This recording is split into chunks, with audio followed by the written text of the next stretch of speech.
want to just share a teaching with you today. It comes from the Mishnah of Rosh Hashanah. There's a whole Mishnah, a tractate, if you will, about the laws of Rosh Hashanah, and a lot of them focus on the shofar, because the central mitzvah associated, the central commandment associated with Rosh Hashanah itself is the blowing of the shofar, and there are lots of rules of if a shofar is broken or cracked or things like that, and can you put gold on it, and can you do all these things to it, and it's all about not changing the sound. Because the mitzvah of the shofar is not to blow the shofar, it's to hear the shofar. So the rabbis talk about this in the Mishnah. They say if one blows a shofar into a pit or into a cistern or into a large barrel. Let's go over that for a second. If one blows a shofar into a pit, a cistern, which is where rainwater collects, or a barrel. And I want you to think about that for a second. I want you to think this is actually a law the rabbis are figuring out. They have to make life habitable for Jews. And so they're trying to use practical examples. And the reason this is because at the time they were living under rule where they couldn't practice their religion freely.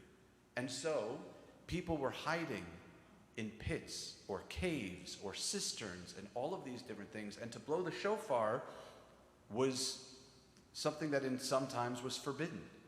So you had to do it in hiding. And the reason this is important is because we've been through worse. There's no clergy in the world, no one who works at a synagogue or volunteers at a synagogue or attends a synagogue will tell you that the high holidays as they are happening this year are ideal. They're not. But we've been through worse. And we've come through it. And we've lit Havdalah candles in the dark, and we've studied our tradition in the dark, and we've blown shofars into cisterns and pits, and we've come through it. And we, Gamze Ya'avor, this too shall pass. We don't know what will be, but we know that this will pass, this will be different. It will be different next year. Now we say at the end of Yom Kippur, L'shana haba b'Yerushalayim, next year in Jerusalem, but maybe this year our prayer is next year altogether. And we can hope that because we've been through worse. And the way we get through it is the next part of this Mishnah. Talking about whether they blow the shofar in the pit, if they hear the sound of the shofar, they fulfill the obligation. If they hear an echo, a reproduction, a copy, they haven't.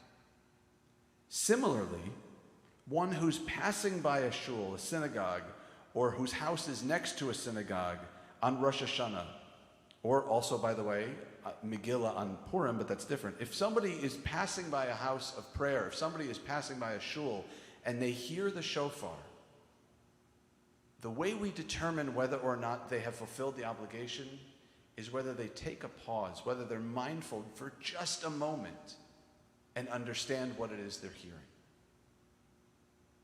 Mindfulness, kavanah, right?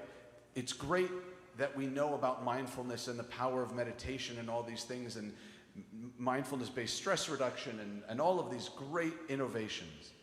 But the rabbis knew it a long time ago. They called it kavanah. They called it kiven libo, aiming our heart. And when we do that, we can hear the shofar. And that, by the way, is how we get through this time. Because even if we're just passing by, even if we're in a cistern or a pit or a cave, we can still hear the shofar from wherever we are. If we're at home watching a live stream, we can close our eyes for a moment and think about what the shofar calls us to do, to be more present in our lives, to wake us up to be better people, because we make this world better. And so, this year, we're in Zoom. Next year, may we be all together. This year, we're masked. Next year, may we be free to embrace each other. Shana Tova.